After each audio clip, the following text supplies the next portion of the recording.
Uma boa noite e a paz do Senhor. Só por uma retórica, tem alguém alegre aqui nessa noite?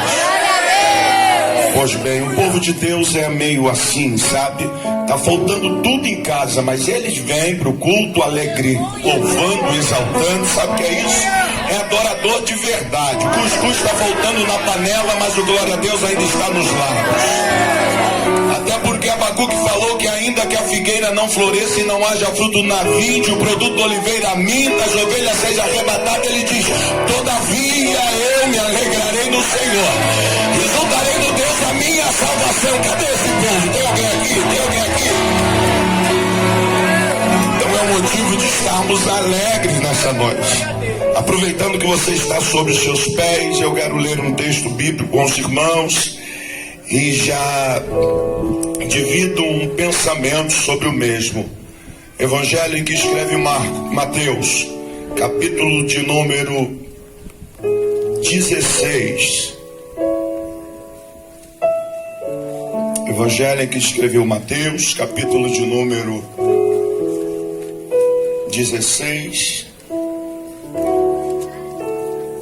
Eu gostaria de ler alguns versículos a partir do versículo 13. Mateus, capítulo 16, versículo 13 em diante. Vê se junto a você tem alguém com dificuldade de achar. Se não, perceba se tem alguém aí sem o poder da Bíblia. Talvez não esteja com um exemplar, nem em mãos, nem o smart. Mas ajude ele aí para acompanhar essa leitura bíblica. Eu prometo não me delongar, pois o que Deus já tem feito aqui, se a pastora o quisesse impetrar a bênção apostólica e despedir a igreja, eu já saía daqui alimentado, satisfeito com o que Deus já fez aqui pela obra de libertação, curas sendo liberadas aqui. Isso é um presente dos céus à terra e eu me sinto muito honrado por estar no ambiente onde Deus está. A versão que eu tenho em mãos está da seguinte forma, versículo 13 do capítulo de número 16 de Mateus. Vindo Jesus às regiões de Cesareia de Filipe, perguntou aos seus discípulos dizendo: quem dizem os homens ser o Filho do Homem? E eles disseram: alguns dizem que o Senhor é João o Batista, outros dizem que o Senhor é Elias, alguns dizem que o Senhor é Jeremias, e outros dizem que o Senhor é um dos profetas. Disse-lhes ele: mas vós, quem dizeis que eu sou? Então Simão Pedro respondendo disse: tu és o Cristo, o Filho do Deus vivo. Você pode dizer um amém? Se assente por alguns instantes, desocupe a sua mão, e enquanto isso você aplauda, glorifica, exalta o Senhor. Quero agradecer a Deus pela oportunidade dada nessa noite. Somos natural do Rio de Janeiro e Deus nos privilegiou de conhecer Juazeiro e desfrutar da receptividade dos que aqui moram. Muito obrigado por nos receber, a pastora e o pastor que presidem e dirigem essa tão grande obra. Uma obra que por certo tem o seu ardor, uma obra que está fora da curva, sabe? É uma obra que nos tira do conforto. Uma obra igual a essa nos tira a noite de sonos. Obras iguais a essa nos leva às vezes e mata monte. Obras iguais a essa nos tiram um almoço, um café da manhã. Então não é fácil, irmãos, e eu sou muito grato pela vida do pastor, pela vida da pastora. E o meu pedido é que Deus amplie a obra de vossas mãos. O meu desejo é que o Senhor faça resplandecer sobre vós o rosto dele, e a misericórdia dele nunca falte. Mas o meu pedido é que aonde vocês colocarem as mãos, haja uma autenticidade pelos céus. Até porque vocês não estão na lista de pagamento do presidente. Não está na lista de pagamento do governo ou do prefeito. O nome de vocês está na lista de pagamento dos céus. Algum pode dizer, mas nem trabalha. Não trabalha, mas enquanto está orando ninguém está vendo, sabe? Enquanto está dando conselho no gabinete ninguém vê, mas diz que o pastor não trabalha. Mas não se preocupe, porque o dono da obra é o que sustenta, o dono da obra é o que dá, o dono da obra é o que faz. E o meu pedido é que o Senhor Jesus Cristo prospere a obra de vossas mãos. Muito obrigado por nos confiar essa grande oportunidade de aqui estar. Um ministério honrado como esse. Pastor William, missionária Priscila, são amigos nossos, servos do Senhor que Deus trouxe do Rio para somar aqui nessa terra. E esses dias que aqui estamos, a rotina deles mudaram, porque eles nos levam para cá, nos levam para lá, de maneira que ontem até o casal foi dividido, porque ele estava comigo em uma missão e a esposa estava com a minha esposa em outra missão. Então eles estão se desdobrando para nos recepcionar, e por certo tem sido uma recepção excelentíssima, e eu agradeço pela pessoa do pastor William e da missionária Priscila, essa família, e como a pastora já falou, o Silvio, que é sempre um canal que liga essas pontas, né, e nos permitiu estar aqui também. Muito obrigado, Silvio, que Deus abençoe seu ministério, sua família. Já foi apresentado o pastor Marcos, é um prazer, veio conosco, um servo do Senhor que, como a pastora aqui já falou, tem pessoas que Deus apresenta, né? E esse foi um dos que Deus nos apresentou aqui nessa terra, e dividir essa noite de adoração com o Senhor é sempre um privilégio. Amém? Aos irmãos, ceda só alguns minutos da sua atenção. A você que está pela rede social, se prepare, porque Deus tem uma palavra ao seu coração também. As mídias sociais é uma ferramenta inacreditável, né? Alguns não têm habilidade para usar e se prostituem. Alguns não têm habilidade para usar e eles traem, mas é uma ferramenta que leva a bênção. E esse ministério tem dia após dia levado bênção à sua casa. E eu creio que o Senhor falará ao seu coração hoje. Não tome esse monte de remédio antes de ouvir o que Deus tem para falar. Esqueça essa corda aí, porque isso não vai fazer parte da sua vida. Deus tem uma palavra de vida para você nesse lugar. Todo espírito da morte e de suicídio vai sair da sua casa, vai sair do seu lar. Fique em paz, porque Deus te reuniu e não te botou acaso na frente das redes sociais para ouvir esse homem que Deus trouxe lá do Rio de Janeiro à toa. É para a sua vida ser alcançada com o milagre dos céus. Antes de eu dividir uma palavra, permita eu usar alguns minutos para acender um pouco mais a sua fé. Pois se eu estou aqui é por conta de um milagre da parte do Senhor Jesus Cristo.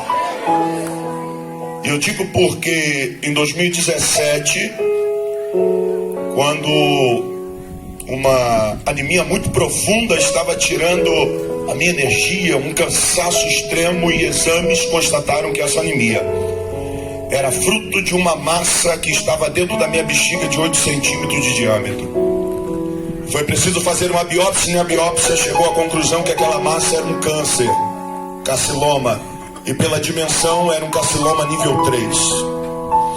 Os médicos nem bem sabiam o que ia fazer.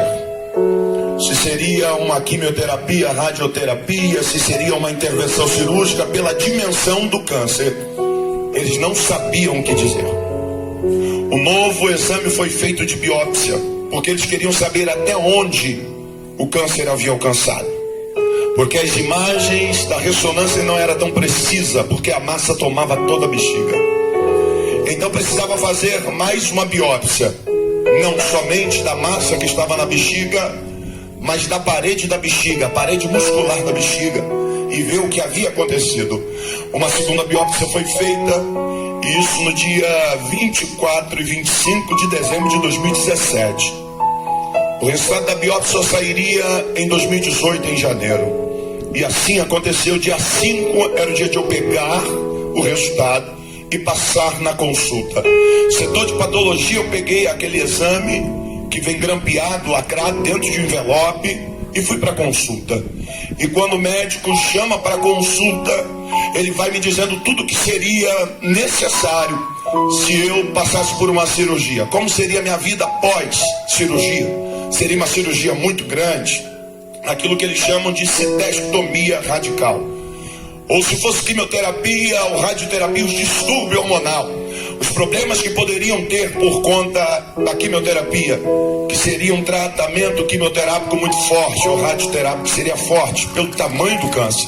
Eles precisavam entrar com uma agressividade de tratamento, porque o câncer era muito agressivo e grande. E enquanto ele ia me dizendo os pormenores de todos os tratamentos possíveis, se houvesse um desses tratamentos, ele pega da minha mão aquele exame lacrado, grampeado, e abre e lê as 2 páginas na minha frente. Lê uma, lê a segunda. E não se dá por contente, volta a ler a primeira e lê a segunda novamente. E tira do jaleco um celular, tira foto das 2 imagens e fala: seu Gilson, espera um momento, que vamos enviar para o restante da equipe da urologia para ver o que está acontecendo, pois no seu exame está tendo algum problema aqui, disse o médico. E a minha pergunta para ele foi o seguinte: qual é o problema, doutor? Ele falou: o problema é que esse exame está dizendo que a tua bexiga não tem câncer. A minha alegria foi semelhante à tua, mas para o médico era um problema não ter câncer. E eu perguntei: doutor, não ter câncer é um problema? Porque eu achava que era a solução. Não, é porque esse está errado, o primeiro está certo. Então, invalidando o segundo, invalidando o primeiro, dizendo que o que não tinha câncer estava errado, o que tinha câncer estava certo, e tenta me explicar novamente. Eu falei: doutor, o que o senhor está me dizendo e não está me explicando nada. Eu tenho um Deus que explica o que está acontecendo aqui. Ele se mostrou descontente e falou: já vem vocês com esse negócio de Deus. Eu falei: não, eu vim na medicina, tanto é que o senhor é doutor, não é pastor. Isso aqui é um consultório, não é igreja. Mas a limitação da medicina, o meu Deus, não tem limite. O que o senhor não me explica, Deus já me disse que aconteceu aqui. Ele ficou muito contrariado a ponto de pegar e dizer: eu não acredito em Deus porque eu sou ateu. Falei: mas é lamentável, doutor, Deus existe. Eu estava aqui do lado de fora do consultório conversando com ele quando eu entrei. Ele veio comigo, e enquanto eu estou aqui na consulta, tem um número de pessoas orando a esse Deus que o senhor não acredita, mas está acontecendo algo aqui que o senhor não sabe explicar. Sabe o que é? Ele. Ele se silenciou. Eu aproveitei o momento e perguntei: o senhor acredita nas leis que regem a natureza? Ele falou: acredito. Claro que eu acredito. Eu falei: por exemplo, a lei que rege a gravidade, o senhor acredita nela? Ele falou: acredito. O senhor sabia que todas as leis da natureza têm um atributo divino nela? Deus dizendo: foi eu que fiz. E qual é esse? É imutável. Ninguém muda a natureza. Ela vem quando quer, ela faz o que faz. Não tem tecnologia, não tem avanço. Ninguém muda a natureza, ela é imutável. É Deus que comanda ela. E ele ficou silenciado. Eu falei: a gravidade, se não houvesse ela? Ele dizia: não seria possível a nossa conversa, porque o ar seria rarefeito, o pulmão humano não está preparado para baixa oxigenação. Aí foi dando uns termos técnicos explicando o problema que seria não ter a gravidade no nível que está. Eu falei: é igual a Deus. Se Deus não está no centro das coisas, tudo dá errado. Mas se Deus estiver no centro, até o que era para dar errado, dá certo. Ele ficando quieto, eu aproveitei e eu falei: o senhor sabe dizer por que as leis da natureza elas seguem uma máxima? E a máxima ela é tripla, sabe? É estruturada em um tripé, as leis que regem a natureza. Ele falou: não sei. Por exemplo, o tempo é dividido em passado, presente e futuro, 3 em 1. Sabe dizer por quê, doutor? Ele pensou um pouco e não soube me explicar. E eu perguntei: por que o espaço é dividido em largura, profundidade e altura? 3 em 1. Sabe dizer por quê, doutor? Eu não sei por quê. Porque o homem, isso é medicinal, não é religioso, isso é técnico, é científico. Porque o homem é formado de prótons, elétrons e nêutrons. Por que 3 em 1? E cada um dos córnex também tem 3. Por que 3, doutor? A água é vital para nós, ela é dividida em sólida, líquida e gasosa. O ser humano é conhecido como um ser tricotômico, dividido em corpo, alma e Espírito. Por que 3 em 1, doutor? Até a música que ouvimos é dividida em harmonia, melodia e ritmo. Por que isso tudo é 3 em 1? Ele falou, não sei. Eu falei, eu vou te dizer, porque nós não somos fruto da evolução de Charles Darwin. Nós somos fruto da criação divina. E quem criou a mim e ao Senhor foi Deus Pai, Deus Filho e Deus Espírito Santo. É por isso que tudo isso é Deus.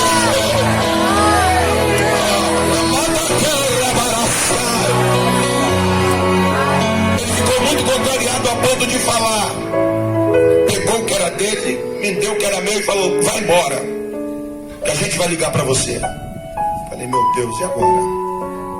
Porque normalmente ele dava um documento, eu passava ali na frente, fazia um documento para mim voltar no dia seguinte, agendava a nova consulta, mas nesse dia ele falou, vai embora, a gente vai ligar para você. Eu falei, meu Deus, e agora? Tem que acompanhar esse negócio. Alguém precisa dar um atestado para ver o que aconteceu. Eu preciso dos médicos. Foi embora. 15 dias depois eles ligaram. Seu Justo, a gente precisa resolver um negócio aí, né? Eu falei, resolver. É porque tem uns problemas aí que a gente precisa saber o que está acontecendo. Eu falei, o senhor não sabe o que está acontecendo, doutor? Não, porque os exames estão dando conflito e a gente precisa de novos exames. Precisamos fazer exame, então vamos fazer o exame. O senhor pode internar, porque internado é mais rápido. Porque se marcar um exame para hoje, você vai fazer daqui a 15 dias, um mês, meses. Então internado a gente faz todo dia exame. Pode internar? Eu falei, posso. Então amanhã a gente espera o senhor aqui. Eu falei, amanhã não, porque amanhã eu tenho um culto. Não acredita, mas eu acredito. O que é isso? Então tudo bem, quarta-feira a gente vai esperar o senhor aqui. De manhã a gente está aqui te aguardando. Eu falei, à tarde, porque de manhã eu tenho consagração. Na tarde da quarta-feira chegou eu lá, e eles me deixam internado pelo menos 15 dias. Acho que eles ficaram contrariados, né? Fiquei 15 dias internado fazendo todo tipo de exame possível para saber o que estava acontecendo. Uma nova biópsia foi feita. O resultado sairia dias depois da minha alta. Mas um exame chamado citoscopia, aonde colhe a imagem em tempo real e fotografa e filma, e botaram as duas anteriores para fazer um paralelo. E enquanto examinava ali, o chefe da urologia que sentado estava falou, quem fez a primeira? O doutor ateu. Então chama ele aqui na sala de exame agora.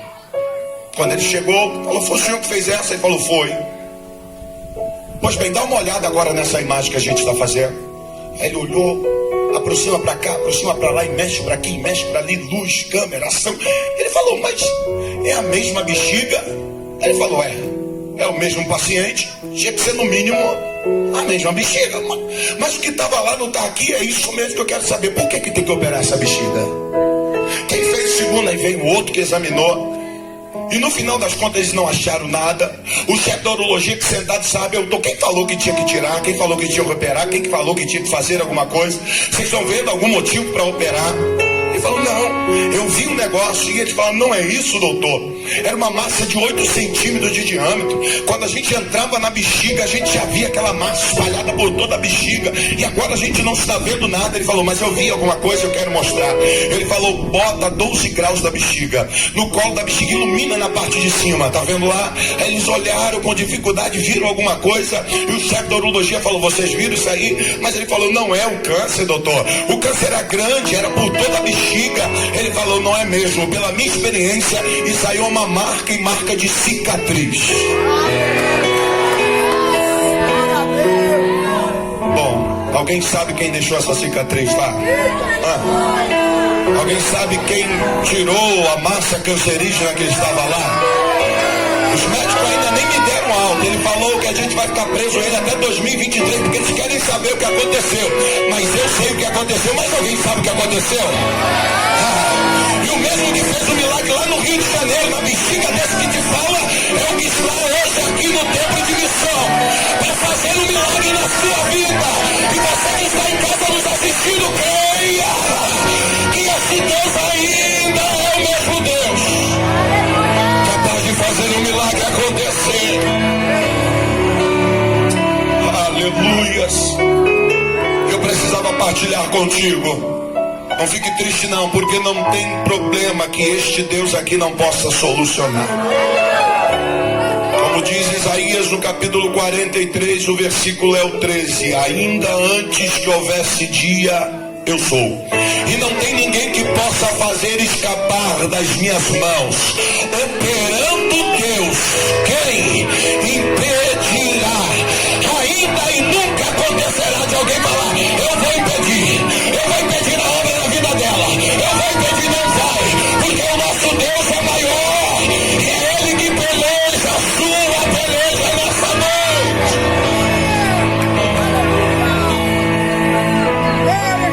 Pois bem, não vou tomar o seu tempo, mas eu gostaria de dividir um pensamento nesse texto contigo. Jesus, ele trata nesse momento aqui com exclusividade aos discípulos, porque eles estavam saindo da Galiléia quando eles entram nessa Cesareia de Filipe, porque fariseus e saduceus interrogaram Jesus dizendo: se tu és o cara mesmo, nos dê um sinal aí para a gente saber.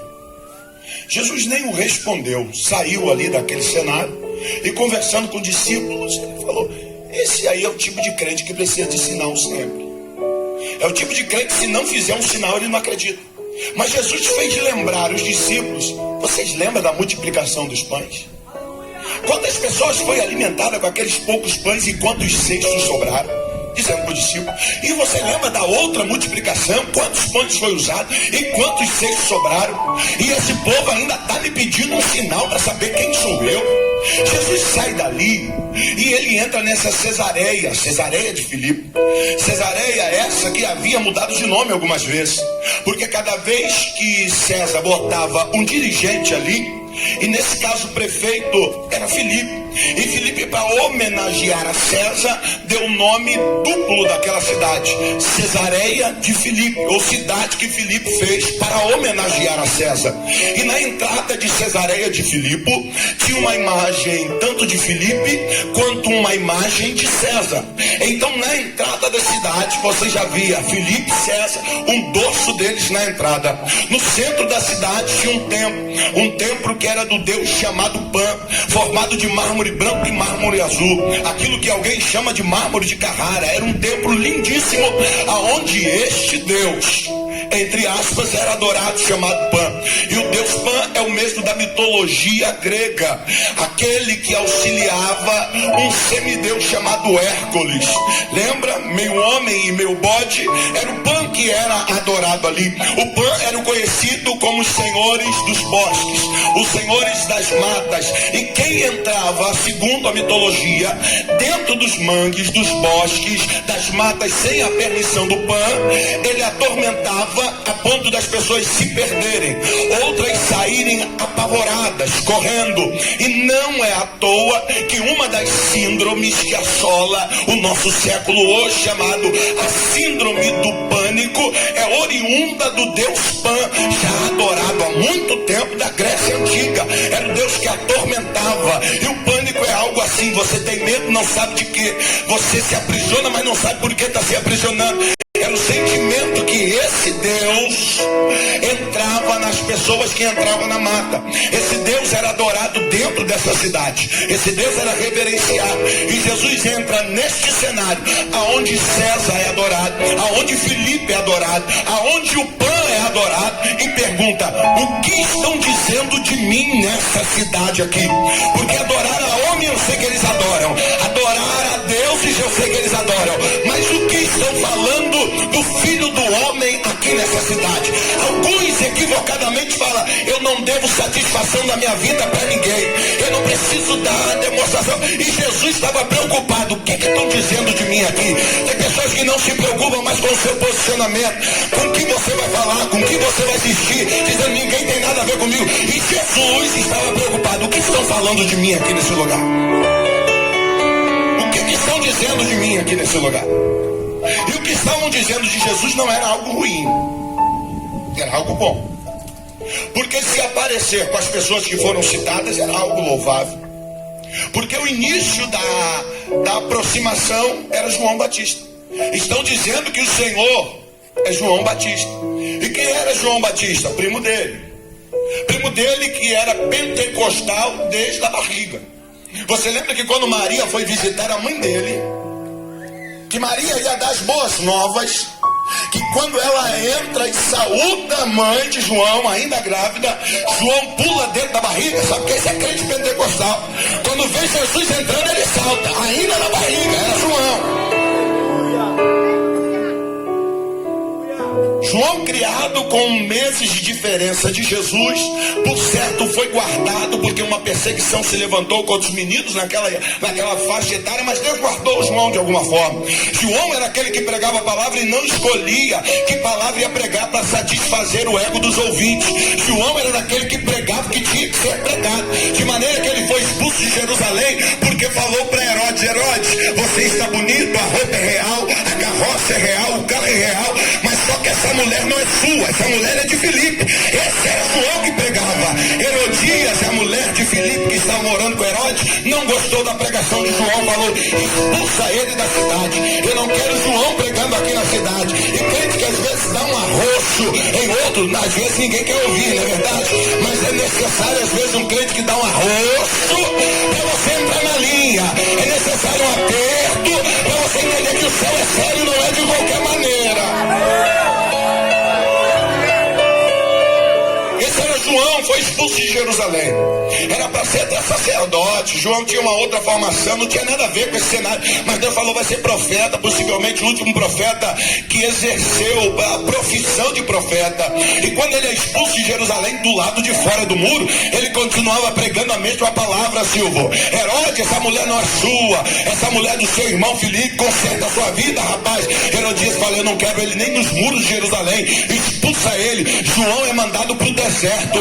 Mas lá no deserto acontece um negócio extraordinário, irmão. Porque tem crente que para aparecer, ele precisa estar nos outdoors, ele precisa estar debaixo das luzes da ribalta, ele precisa que seu nome apareça na rádio, ele precisa que seu nome apareça na televisão. Mas João estava no deserto, e diz Mateus: apareceu João Batista no deserto.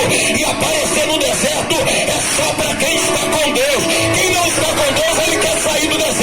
Mas quem está com Deus aparece aonde está. E deixa eu te dizer um negócio: aonde você está, vai ser aí que Deus vai fazer um milagre.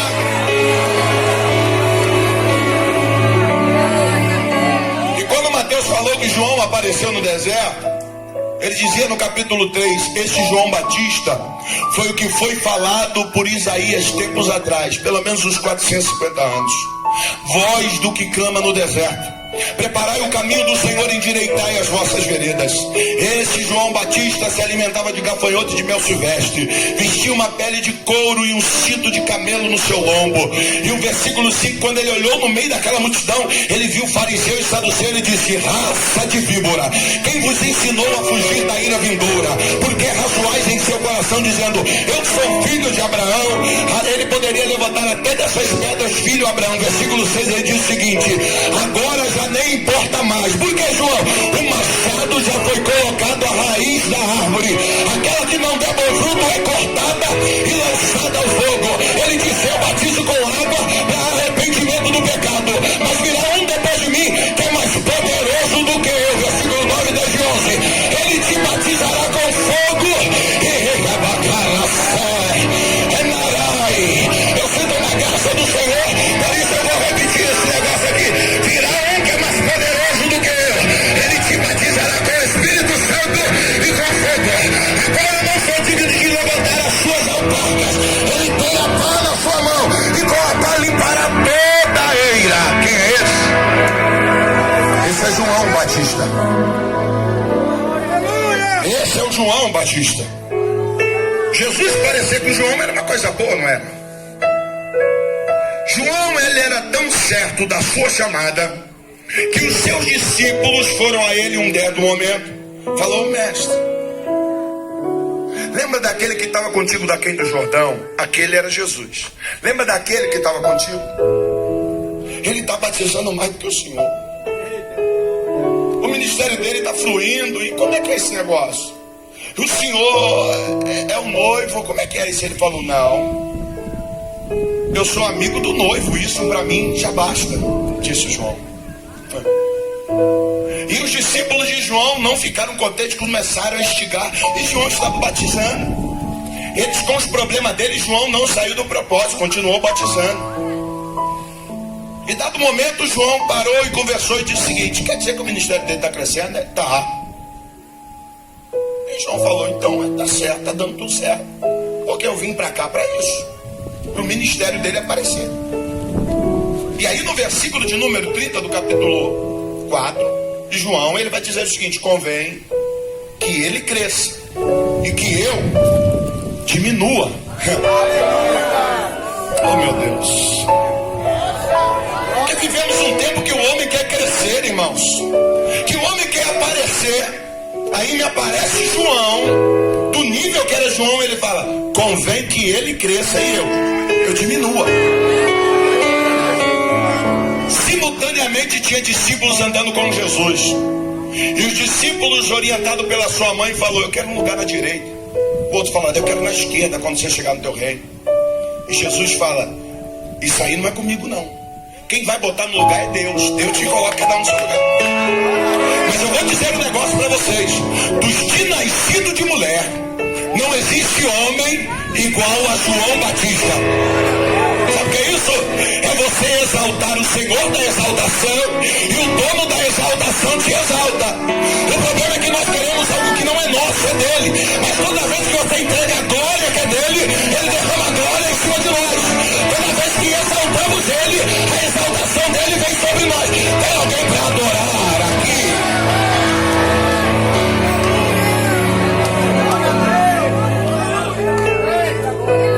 João, parecer com João não era algo ruim, mas Jesus era Jesus, não era João. Jesus continuou dizendo: mas estão dizendo mais o quê? Estão falando isso para Elias. Elias, irmão, Elias era o cara, não era?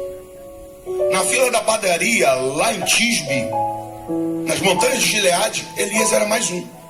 Ninguém sabia quem era Elias. Mas de repente aquele Elias desce lá das montanhas de Gileade, chega na presença do rei desviado, por nome Acabe, e fala: não vai chover, nem chuva, nem orvalho. Não vai. Quem disse isso? Eu. Segundo a minha palavra, não vai chover nem chuva. É um cabra braba, não é, irmãos? Não vai chover, não vai chover nem chuva e nem orvalho, senão segundo a minha palavra. Eu acho que parecer com Elias era um negócio bom. A pessoa, se alguém te chama de Elias aqui, rapaz, você está parecendo com Elias. Imagina que autoridade é essa? Elias era aquele que apareceu da onde ninguém sabia, mas tinha uma turma que sabia que ele era. De maneira que sabia que ele era tão diferente que a qualquer hora ele seria tirado da terra. O arrebatamento de Elias já era vivenciado por alguns ali. Elias é aquele que pedia fogo do céu e o fogo descia. Elias era aquele que via uma pequena nuvem do tamanho da mão de um homem. Ele fala: corre, porque está vindo o barulho de uma grande chuva. Sabe, alguém vê um negócio pequeno e fala: vai acontecer algo grande. Elias era aquele que via além do tempo. Alguém viu, mas é uma pequena nuvem. Elias falou: é uma grande chuva que está vindo, sabe? Alguém pode estar falando que o negócio é até pequeno, mas eu vou te dizer: é grande.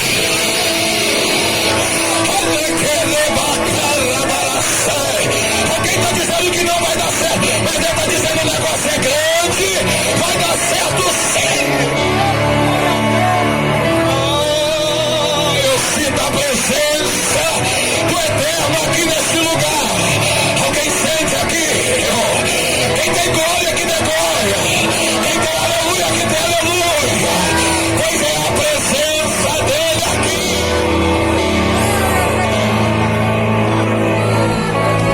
Elias, estão dizendo que o senhor é Elias. Mas o que estão falando de mim aí? Irmão, deixa eu te fazer uma pergunta e não responda para mim, responda para você mesmo. Se alguém for fazer uma pergunta lá na vizinhança, quem é você? Qual é o nome que eles vão te dar? Bater lá na porta: a fulana de tal. Quem é a fulana de tal? Aquela que mora ali naquela casa rosa ali. Aquela? Pastor. E aquele pastor ali que canta bonito lá no culto, toca bastante e prega legal, quem é ele? Ah, pastor. Ele aqui na região é conhecido outro nome, não é conhecido como pastor. Conhecido até como sétimo. Se fosse perguntar sobre a sua vida lá na região onde você mora, o que iam falar de você? Não responda não, pelo amor de Deus.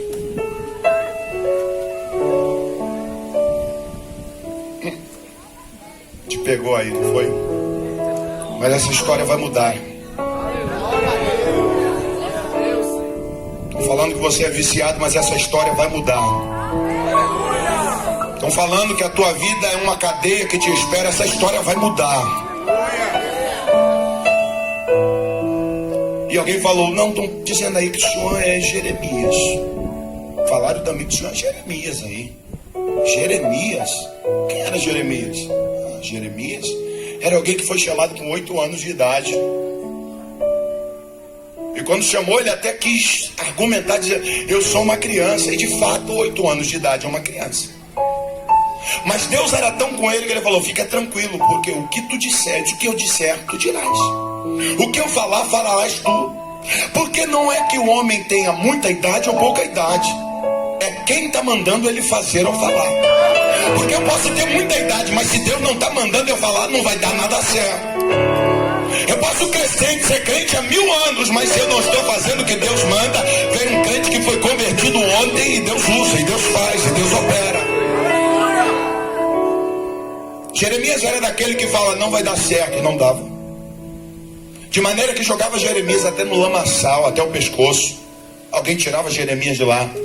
Mas era a boca de Deus e os homens tinham medo de quando Jeremias falava. Porque era uma autoridade de Deus. Ele deixou de aparecer porque ele seria sacerdote. Foi criado num vilarejo 6 quilômetros de Jerusalém chamado Ananote, aprendendo os ofícios sacerdotal. Mas Deus falou, tu não vai ser sacerdote não, tu vai ser profeta. Sacerdote é muito bom, porque sacerdote fala das coisas do povo para Deus. Profeta talvez não seja muito bom, porque fala das coisas de Deus para os homens. E os homens já não querem mais ouvir as coisas de Deus, querem ouvir as suas próprias coisas. O homem agora é o centro. A gente ouve hinos aí que a gente pensa, meu Deus, isso não é para quem mesmo? Isso não é para Jesus? Parece que é aplaudindo o homem. Parece que no final das contas, o homem que está no centro. É antropocêntrico agora os nossos hinos, os nossos cultos, as nossas mensagens. Mas o centro de todas as coisas ainda é Ele. Colossenses no capítulo 1, versículo 16 diz o seguinte: porque dele e para Ele foram feitas todas as coisas, quer seja visível ou invisível, quer seja trono, principado ou potestade, tudo foi feito por Ele, para Ele e sem Ele. Nada do que foi feito poderia ter sido feito. Deixa eu te dizer, a sua vida pertence ao Senhor. A sua vida não pertence a entidade nenhuma. A sua vida pertence a Jesus. Alguém está falando, não. A sua vida tem um dono, e o dono da sua vida está hoje aqui, é Jesus. Você só está aí hoje por causa de Jesus. A morte só não te alcançou por causa de Jesus. O acidente não foi fatal por causa de Jesus.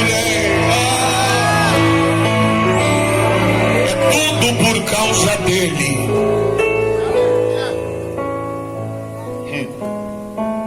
Estão dizendo que eu sou Jeremias também. Ele falou, E o que mais? Estão dizendo que você é um dos profetas que apareceu agora. Como se Jeremias e Elias não fossem profetas. Ou estava no nível além de profeta. Porque então depois de Jeremias e Elias, ele fala, estão dizendo que tu é um dos profetas. Jesus ouviu tudo aquilo. E depois de ter andado já 3 anos com os discípulos, ele pergunta, e vocês? Eu estou vendo que a cidade me conhece assim mais ou menos. Acham parecido, conhece com aquele. Mas para vocês, os meus discípulos, quem eu sou? Paira um silêncio, mas por bondade e misericórdia, Pedro recebe uma revelação. Você percebe que não era fruto do conhecimento ou da vivência de Pedro. Porque Pedro poderia manifestar, ou qualquer outro discípulo dizer, não, Senhor, é isso para mim. Senhor significa isso. Mas se não viesse uma revelação de Deus, talvez Pedro não tinha nem o que falar. Pessoas que andam com Jesus para um lado e para o outro e não sabem o que Jesus significa para ele. Porque nós temos experiência com Jesus da experiência da mãe. A nossa experiência com Jesus é a experiência do pai. Às vezes a nossa experiência com Jesus é a experiência do pastor, da pastora. Mas para você, o que Jesus significa? Porque isso tem que ser algo pessoal. Porque a minha experiência é boa, mas é a minha. Deus quer que você tenha as suas próprias experiências. E não é com homem, as suas próprias experiências com Jesus. E aí Jesus pergunta: o que eu significo para vocês, que eu estou andando com vocês todos os dias? Vocês já viram morto voltar à vida? Pão multiplicar? O que eu sou para vocês? Aí Pedro tem uma revelação e diz: tu és o Cristo, o Filho do Deus vivo. Que declaração linda. Jesus é o Cristo, o Filho do Deus vivo. O único que pode, o único que tem poder para mudar a minha, a sua história. Nós não estamos aqui porque somos os melhores dos seres humanos. Não é possível que, se fosse buscar a nossa história, nós éramos os mais miseráveis. Mas só que esse Jesus foi lá e falou: eu vou te usar. Ele foi lá, nos resgatou e falou: eu vou mudar a sua história. E mudou. Possivelmente nós éramos cangaceiros também, mas Jesus falou: não, tu vai ser adorador. Possivelmente nós não valíamos nada, mas Jesus falou: agora tu tem valor. Qual é o valor? É o meu sangue que eu estou te comprando. Então não aceita nada menor do que filho de Deus. Não aceite nada melhor do que rainha, do que príncipe, princesa do Senhor. Não importa as palavras pejorando ou diminuindo você. Você tem um Deus que te comprou e te chama de filho. Você entende isso? Você tem um Deus que te comprou e te chama de filha. E ele tem tanto ciúme que ele fala assim: mexer contigo é como se caísse alguma coisa dentro dos meus olhos. Olha só. Você já teve alguma coisa incomodando seus olhos? Ele fala: mexer com a menina dos meus olhos. Se mexer contigo, está mexendo com os olhos de Deus. É por isso que Deus vai pegar pessoas que estão se levantando contra você, contra o teu ministério, e não peça misericórdia, não. É a mão de Deus sobre ele. Porque não tinha nada que se levantar contra os filhos do Senhor, contra aquele que entregou a sua vida para o Senhor Jesus Cristo. E desse negócio você não precisa responder no WhatsApp, você não precisa responder no Facebook, você não precisa ir na casa de ninguém, porque quem te justifica é o Senhor. Quem te justifica é o Senhor. Pastora, me empresta uma obreira aí. Tem uma obreira aqui, por favor. Eu preciso de uma obreira que dê um abraço naquela jovem ali, ó, do lado daquela de vestido verde ali, porque a sua história é na Canderebarastai. Não importa o que disser, o Senhor te chama de filha. Não importa o que falar, o Senhor quer mudar a sua. Eu estou sentindo Deus aqui na casa. Eu estou sentindo Deus na casa.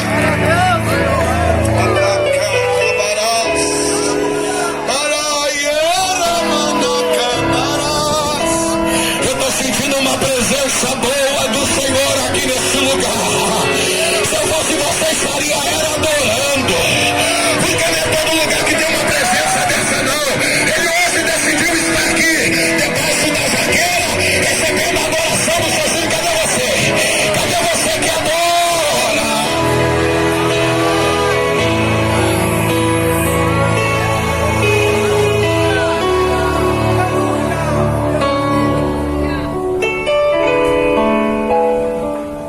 Deixa que é Deus tratando ali. O quarto escuro vai mudar, sabe? Depressão tem que sair. Em ambientes como esse, o inimigo não consegue nem pode resistir.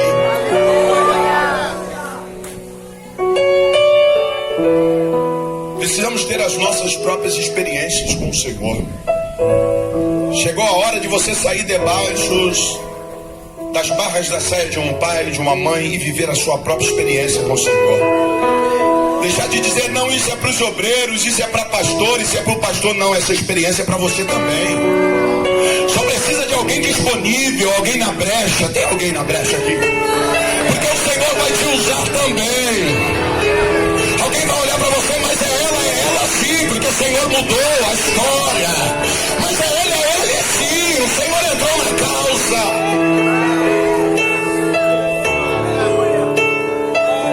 Tu és o Cristo, o Filho do Deus vivo. Eu encerro essa minha fala dizendo algo aqui para os irmãos, porque quando estamos em um número assim, as necessidades são inúmeras também. Tem uns que vieram buscar uma cura, outros vieram buscar um abraço, uma palavra, um alento, uma orientação. Então, são múltiplas necessidades que temos. Mas o negócio é tão bom que um único Deus é capaz de atender todos nós que aqui estamos. Tem lugares que tem que ter um Deus para isso, um Deus para aquilo, um Deus para aquilo outro. Mas nós estamos em um ambiente que um único Deus resolve o meu problema, resolve o teu problema, trabalha na tua vida, trabalha na tua família, liberta o teu esposo, muda aquela história, acaba aquele quadro lá na casa.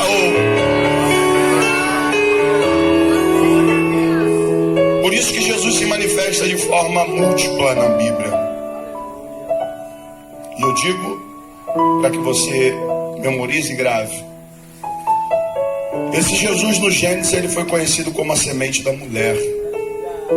Em Êxodo ele foi conhecido como o Cordeiro Pascual. Em Levítico como a santidade. Em Números como a santificação. Em Levítico como a rocha de Meribai que deu água a um deserto.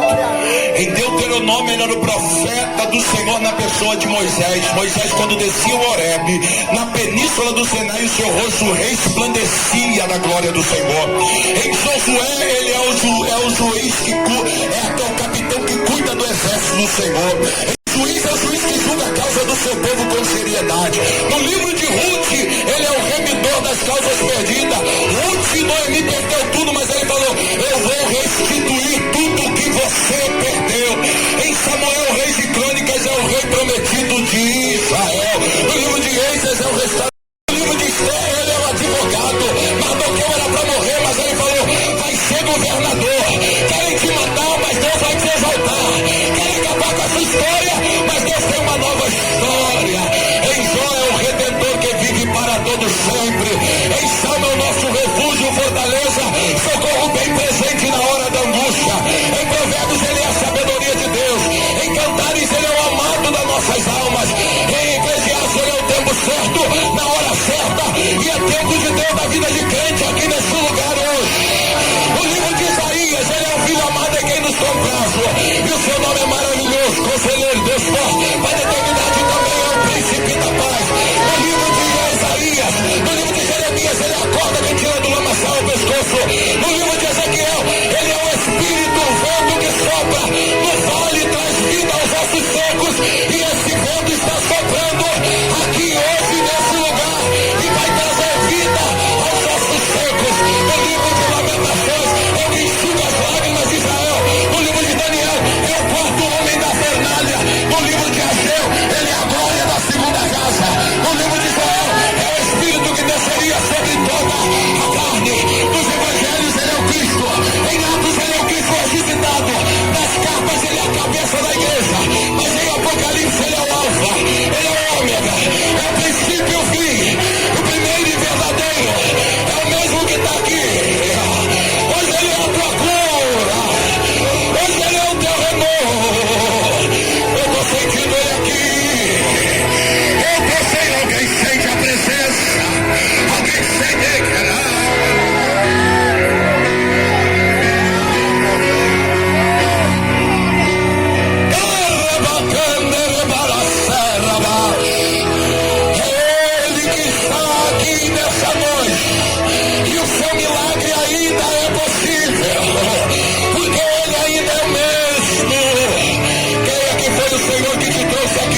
menos uma pessoa que está do seu lado. Você pode fazer isso?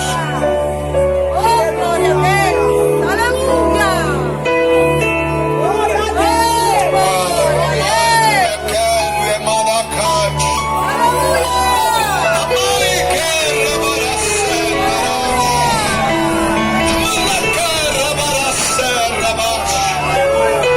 Deixa eu te dizer uma coisa, você sabia que a unção ela é transmissível? Hã? Pastor, que história é essa? Deus falou para Moisés uma vez, orientando pelo seu sogro, Jetro, falou: é muito pesado essa missão para você. Chama gente para te ajudar aí nesse negócio. Moisés chamou 70. Moisés não orou pedindo fogo do céu e Deus falou: vai descer sobre eles uma graça. Não, foi isso. A Bíblia diz que da unção que estava sobre Moisés passou para 70 homens. Você consegue entender um negócio desse? A unção que estava em Moisés foi suficiente para passar para 70 pessoas. Você nem está segurando a mão de 70 pessoas. No máximo 2 pessoas aí. E vai ser o suficiente para a unção incendiar ele hoje. A unção incendiar ela hoje. É não manda cara baracé. É o poder da unção. Fique em paz. Não desliga da glória não. As ovelhas estão tratando do momento espiritual que está acontecendo ali. Mas o Senhor quer tratar com a tua vida hoje aqui também. Não é a segunda profética? É na bacara séria. Do jeito que está esse negócio não vai ficar.